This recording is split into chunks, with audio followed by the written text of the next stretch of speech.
So first of all, in my last video, I'm not trying to trigger anybody saying that playing traditional is bad or wrong, especially if you've already developed yourself in that style. What I am saying is that traditional offers handicaps that match grip does not. And that's a fact. Whether you want to believe it or not, it might be a hard truth, but that is the fact. So if we talk about what you're talking about, you're saying the index finger and middle finger drive the stick. I'm assuming you're talking about like that kind of thing where we do this. Yeah, sure. You can use your index and middle finger, but you're never using your ring and your pinky. Those are out of it. In match grip, we use all of the fulcrums. Here's the ring finger. Here's the pinky. That whole muscle group is out of it. I'm not doing this because look how awkward that is. So basically, traditional players leave that out. We don't use it, which means you have to use, like I said, less muscles in your weaker hand. I'm talking about other simple techniques, like what about this? If I'm... Now I could do that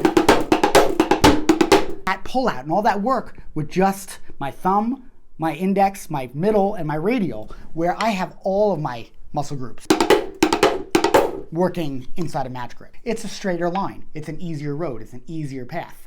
That's what I'm saying. You can find that in traditional grip, absolutely, but it's much harder. You talked about caress. Caress is coming from the fact that you're letting go of the stick. That's where the caress is coming from. But you could get that same caress in the match grip. The difference is you just also have the control. So for traditional players like myself, it's hard to shut off those muscles in my left hand the way I don't have to shut anything off in traditional grip because there's nothing touching the stick. My muscles aren't even at play in traditional grip, where in match grip they are, and I have to learn to shut it off. Match grip players develop that right off the bat. So they get that same finesse if you look at Benny Greb, or you look at Gary Novak when he plays match grip, or you look at Bill Stewart, or you look at Mark Juliana. They have all that same finesse, all that same touch, everything that you could get in traditional grip, they have in match grip, and they have that power and control always there to give them the extra balance. You just don't get that in traditional grip.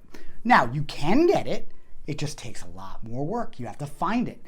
There's a lot of things that you have to do to compensate for these handicaps that match grip drummers simply don't have. And like I said, I know it's a hard truth, but it is the truth.